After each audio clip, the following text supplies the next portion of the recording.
সবাইকে স্বাগতম জানাচ্ছি রাঙ্গুনি আদর্শ বহুমুখী পাইলট উচ্চ বিদ্যালয়ের লাইভ ক্লাসে। আমি মোহাম্মদ আবু সায়েম, সহকারী প্রধান শিক্ষক, রাঙ্গুনি আদর্শ বহুমুখী পাইলট উচ্চ বিদ্যালয়। প্রিয় শিক্ষার্থীরা, আমি প্রথমেই আমার এই লাইভ ক্লাসটা দুটো গ্রুপে একটু শেয়ার করে দিচ্ছি।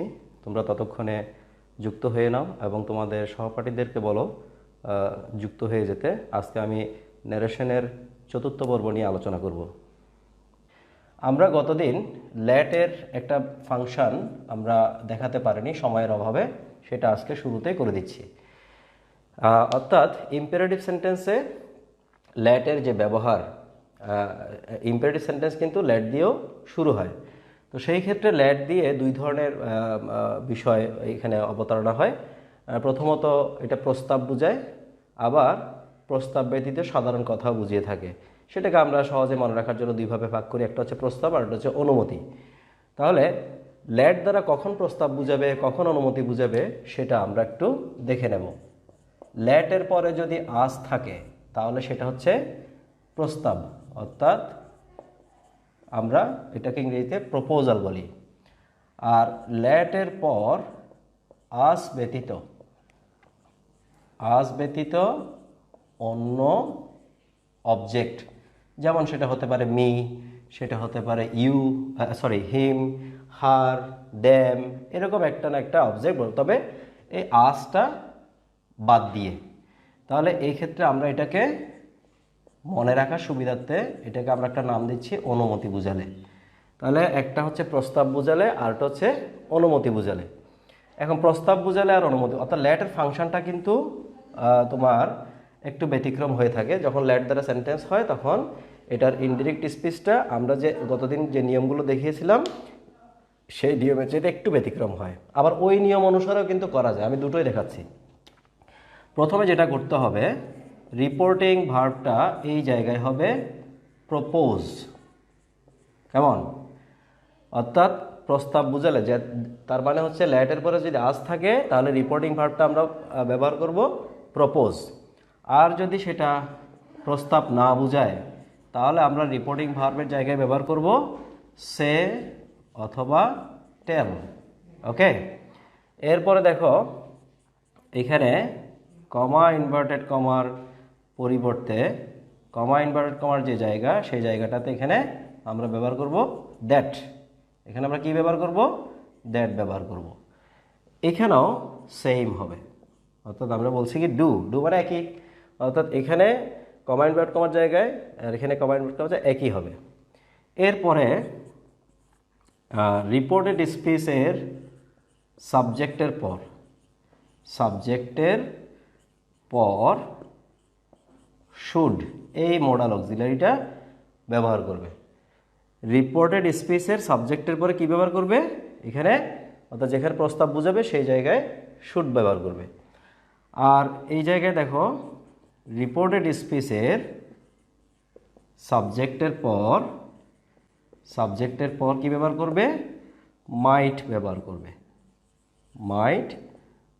করবে। তাহলে আমরা পার্থক্যটা আরেকটু দেখে নেই। যখন ল্যাটের পরে আস থাকে তখন আমাদের সেটা ধরে নিতে হবে সেটা প্রস্তাব বুঝাবে, আর তখন আমাদের রিপোর্টিং ভার্বটাকে ব্যবহার করতে হবে প্রপোজ। কমা ইনভার্টেড কমার জায়গায় এখানে দ্যাট হবে। এরপর রিপোর্টেড স্পিচকে অ্যাসার্টিভ করতে হবে। এখানে আরেকটা কাজ বাড়তি আছে, সেটা হচ্ছে কি রিপোর্টেড স্পিচকে তোমার কি করতে হবে? তোমার অ্যাসার্টিভ সেন্টেন্স করে নিতে হবে। অ্যাসার্টিভ সেন্টেন্স করলে ওখানে যে সাবজেক্টটা পাওয়া যাবে সেই সাবজেক্টের পরে এখানে কি বসাবে? শুড বসাবে, একটা মোডাল অক্সিলারি শুড বসাবে।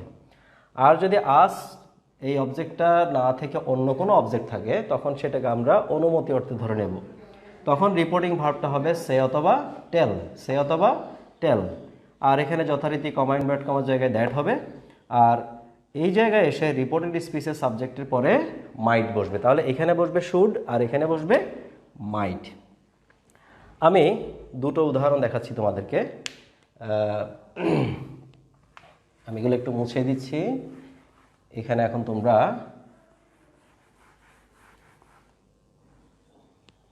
দেখো এক্সাম্পলে 1, হি said to me, let us play chess. He said to me, let us play chess. প্রথমে আমরা এটাকে ইনডিরেক্ট করব। তাহলে দেখো হি প্রপোজড, যেহেতু এটা ফার্স্ট টেন্স আছে তাহলে আমরা কি করব, প্রপোজড, হি প্রপোজড। এরপরে টুটা কিন্তু এখানে থেকে যাবে, টুটাকে রাখতে হবে, অর্থাৎ প্রপোজ ভার্বটার পরে তোমার প্রিপোজিশনটা থেকে যায়। তাহলে হি প্রপোজ টু মি, এরপরে কমা ইনভার্ট কমার জায়গায় দ্যাট হবে। তারপর এটাকে আমরা অ্যাসার্টিভ করব। এই অ্যাসার্টিভ করতে গিয়ে লেট আস প্লে চেস, এটাকে যখন আমরা অ্যাসার্টিভ করব তখন আমরা পাবো আস থেকে উই, সাবজেক্ট। অ্যাসার্টিভ সেন্টেন্স মানে প্রথমে সাবজেক্ট তারপর ভার্ব, এই তো। তাহলে আস এই অবজেক্টটাকে আমরা সাবজেক্ট করলে পাবো উই, উই এর পরে শ্যাল হবে।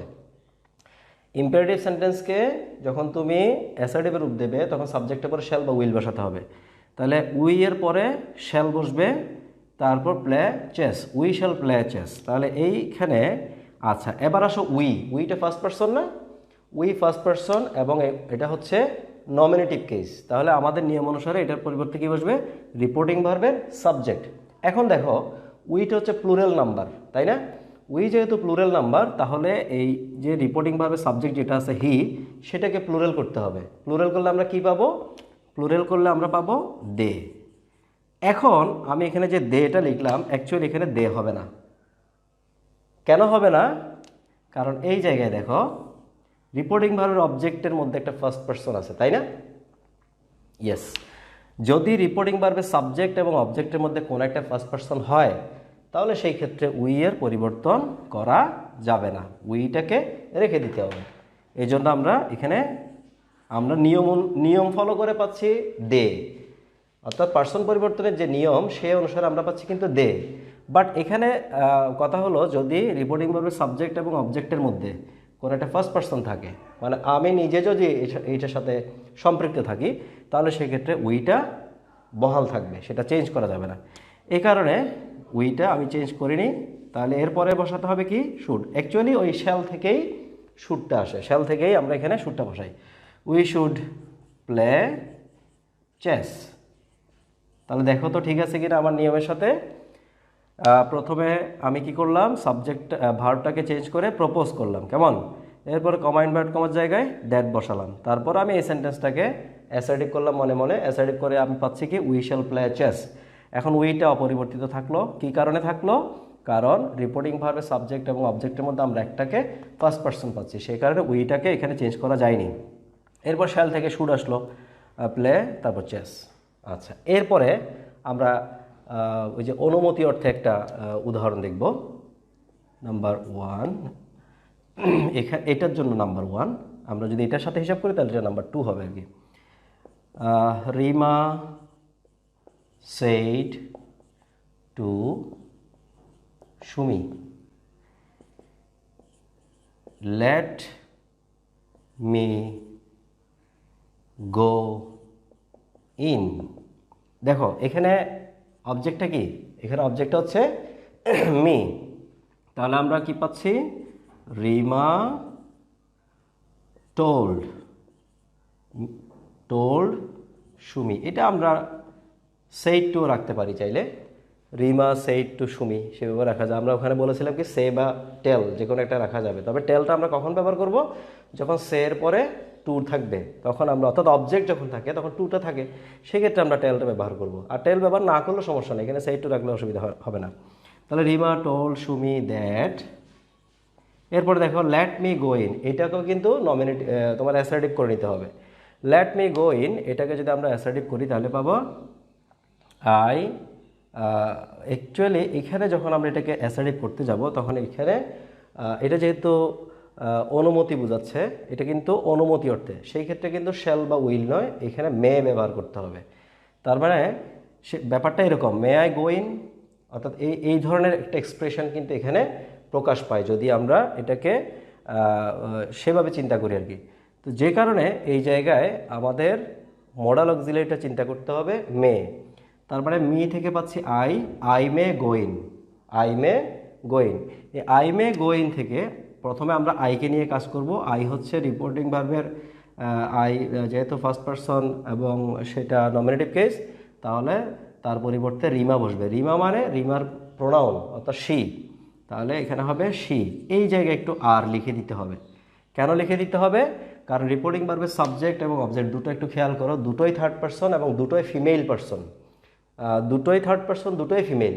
তো এখন এখানে এই শিটাকে আমরা একটু যে কোনো একজনকে একটা ইন্ডিকেট আমরা করে দেব, এটা কে। আচ্ছা, তারপর মে থেকে কি আসবে? মে থেকে আসবে মাইট, এরপরে গো, এরপরে ইন। তাহলে কি দাঁড়ালো? Rima told Sumi that she might go in. এইভাবেই কাজগুলো করতে হয় অর্থাৎ ল্যাটের ক্ষেত্রে। আচ্ছা, আমি আরেকটা কথা বলেছিলাম, তোমরা এইভাবেও কাজ করতে পারবে, আবার গতদিন যে নিয়ম দেখিয়েছি সেই নিয়ম অনুসারে কিন্তু তোমরা কাজ করতে পারবে। ওটা আর একটু ইজি। হ্যাঁ, ওটা দিয়ে যদি বিকল্প হিসেবে যদি আমরা ওটা করতে চাই, তাহলে এখানে আমরা লিখতে পারবো কি, দেখো, হি প্রপোজড টু মি, এরপরে টু দিবে, টু এর পরে সরাসরি মেইন ভার্ব কোনটা? এখানে আছে প্লে, টু প্লে চেস। দেখো তো, he propose to me to play chess. কাজটা কিন্তু এভাবেও করা যায়, অর্থাৎ সেক্ষেত্রে লেটাস বাদ দিতে হবে। লেটাস বাদ দিয়ে সরাসরি টু এর পরে মূল ভার্ব থেকে বাকি অংশটা বসবে। এরপর এটাকে আমরা একই নিয়মে করতে পারি। এটাকে একই নিয়মে করলে কি হয়? Rima told Sumi to go in, Rima told Sumi to go in. তবে এর চাইতে ওটা ইজি হলেও অ্যাকচুয়ালি প্রকৃত যে নিয়ম সেটা হচ্ছে এই যে নিয়ম আজকে দেখালাম আমি, সেই নিয়মটা, সেটা ফলো করে করার চেষ্টা করবে। যদি এটাতে তুমি অসুবিধা বোধ করো, তখন বিকল্প হিসেবে ওই নিয়মটাতে তুমি যাবে। পারতপক্ষে ওই নিয়মটা দিয়ে ল্যাটের কাজগুলো করবে না, ল্যাটের কাজগুলো ল্যাটের নিয়ম দিয়েই করার চেষ্টা করবে। এই ছিল আমার গত দিনের অসমাপ্ত আলোচনার অংশবিশেষ। তাহলে আমরা ইম্পেরেটিভ সেন্টেন্সের কাজ এর সাথে সাথে শেষ করলাম। তাহলে তোমাদেরকে আমি একটা কাজ দিচ্ছি, এই ল্যাট দ্বারা গঠিত সেন্টেন্স বেছে নিয়ে পাঁচটা প্রস্তাব, অর্থাৎ ল্যাটের পরে আস যুক্ত সেন্টেন্স, আর পাঁচটা হচ্ছে ল্যাটের পরে আস ব্যতীত অন্য অবজেক্টের সেন্টেন্স বেছে নিয়ে তোমরা 10টা কাজ আজকেই করবে। এটা তোমাদের জন্য বাড়ির কাজ। আজকে আমরা করব নতুন করে, সেটা হচ্ছে অপটেটিভ সেন্টেন্স। অপটেটিভ সেন্টেন্সের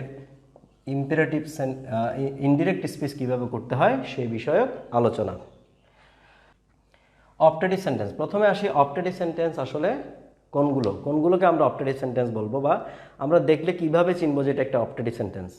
হ্যাঁ, অপটেটিভ সেন্টেন্স হচ্ছে যে সেন্টেন্সের মাধ্যমে মানুষের জন্য দোয়া কামনা, মঙ্গল কামনা, শুভ কামনা করা হয়, সেই সেন্টেন্সগুলো হচ্ছে অপটেটিভ সেন্টেন্স। তো এটা দেখে কিভাবে চিনবে? দেখে চেনার উপায় হচ্ছে, শুরুতে কিন্তু এই সেন্টেন্সের শুরুতে কিন্তু একটা মে থাকবে, মে দিয়ে সেন্টেন্সটা শুরু হবে, এবং মে দিয়ে কিন্তু ইন্টারোগেটিভ সেন্টেন্সও হতে পারে। এই যেমন একটু আগে একটা সেন্টেন্স বলেছিলাম, may I come in sir. তো may I come in sir, এটা কিন্তু ইন্টারোগেটিভ সেন্টেন্স, এটা শুরুতে কিন্তু মে আছে, বাট এখানে প্রশ্নবোধক চিহ্ন থাকবে। যদি ইন্টারোগেটিভ সেন্টেন্স হয় তাহলে সেক্ষেত্রে সেটা প্রশ্নবোধকের ধরন অনুসারে হবে এবং শেষে গিয়ে প্রশ্নবোধক চিহ্ন হবে। কিন্তু অপটেটিভ সেন্টেন্সের বেলায় মেটা শুরুতে থাকবে এবং শেষে গিয়ে একটা ফুল স্টপ বসবে।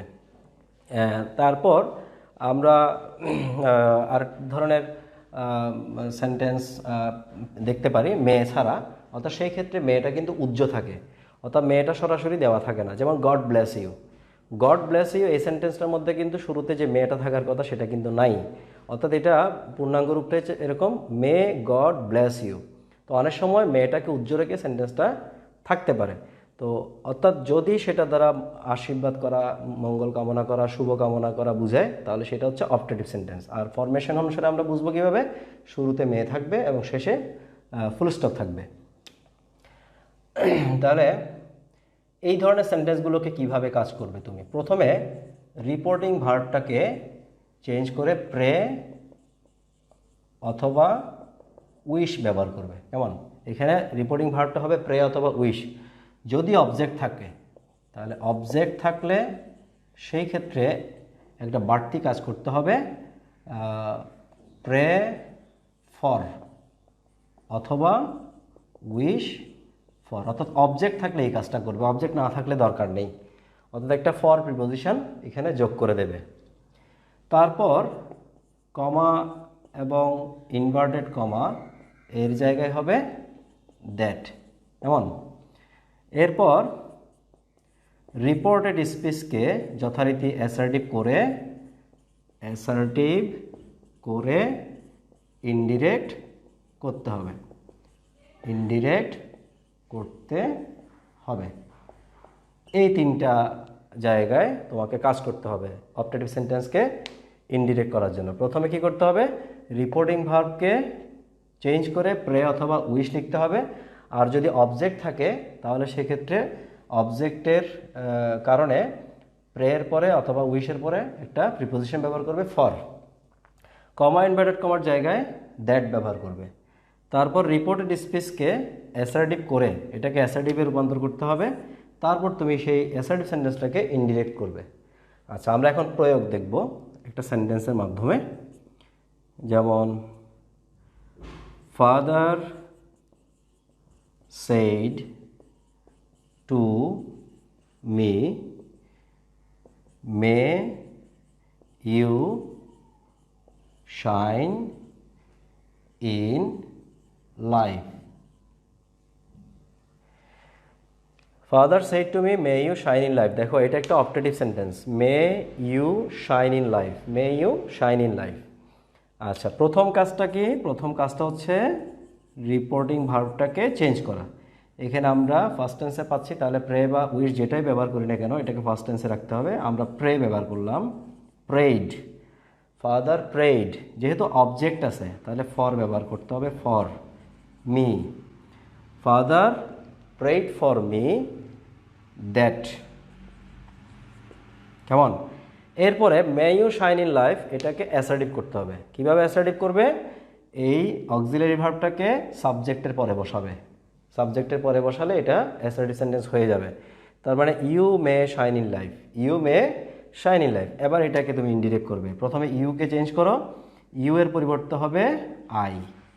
Yuta second person nominative case, second person হলে তার পরিবর্তে রিপোর্টিং ভার্বের অবজেক্ট, রিপোর্টিং ভার্বের অবজেক্ট আছে মি। এখন এই মিটা অবজেক্টিভ কেস, এটাকে আমাকে নমিনেটিভ করে নিতে হবে, নমিনেটিভ করলে হবে আই। এরপরে মেটা চেঞ্জ হয়ে হবে মাইট, কারণ এখানে টেন্সটা কি আছে? ফার্স্ট টেন্স আছে। আই মাইট শাইন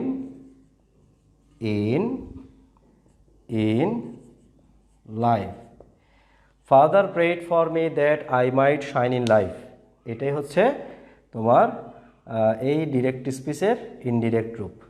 তাহলে দেখো আমরা নিয়মগুলো এখানে প্রয়োগ করতে পেরেছি কিনা বা নিয়মের প্রয়োগ হয়েছে কিনা। প্রথমে রিপোর্টিং ভার্বের পরিবর্তে প্রে উইশ বসাবার কথা, সেটা আমরা বসিয়েছি। তারপর বলেছে কি অবজেক্ট থাকলে ফর বসাতে হবে, তাহলে আমরা ফর বসিয়েছি। এরপরে কমা ইনভার্ট কমার জায়গায় দ্যাট বসাতে হবে, দ্যাট বসিয়েছি। এরপরে বলা হয়েছে কি রিপোর্টেড স্পিচকে অ্যাসার্টিভ করে ইনডিরেক্ট করতে হবে। আমরা প্রথমে অ্যাসার্টিভ করে নিছি may you shine in life, এটাকে আমরা অ্যাসার্টিভ করলে পাই you may shine in life. এই ইউ মে শাইন ইন লাইফকে আমি ইনডিরেক্ট করে এখানে বসেছি। এখানে ইনডিরেক্ট করার সময় আমাকে দুটো কাজ করতে হয়েছে, একটা হচ্ছে পার্সন পরিবর্তন করতে হয়েছে, আর একটা হচ্ছে টেন্সের পরিবর্তন করতে হয়েছে। এই যেমন ইউ এর পরিবর্তে আই, তারপর মে যেটা সেই মেয়ের পরিবর্তে মাইট, বাকিটা এখানে অপরিবর্তিত। এরপর আর কোনো কাজ এখানে আমরা করিনি, জাস্ট যেগুলো আছে সেগুলো বসিয়ে দিয়েছি। এভাবে তোমরা অপটেটিভ সেন্টেন্সকে ইনডিরেক্ট করার চেষ্টা করবে। এটা আশা করি তোমরা খুব সহজে বুঝতে পেরেছ। তো সবাই ভালো থাকবে, সুস্থ থাকবে এবং পড়ালেখাটাকে যে কোনো কিছুর বিনিময়ে অব্যাহত রাখবে। কারণ তুমি অলসতায় সময় কাটালে যে সময়টা যাচ্ছে, যে দিনটা যাচ্ছে, সেটা কিন্তু একটা দিন হারিয়ে যাচ্ছে। তো ওই দিনটাকে কাজে লাগাবার চেষ্টা করবে। অন্তত ঘন্টা 2 ঘন্টা তোমরা একটু বইয়ের সাথে সংযুক্ত থাকার চেষ্টা করবে। তো আর আজকে আর কথা বাড়াচ্ছি না, এখানে শেষ করছি। আল্লাহ হাফিজ।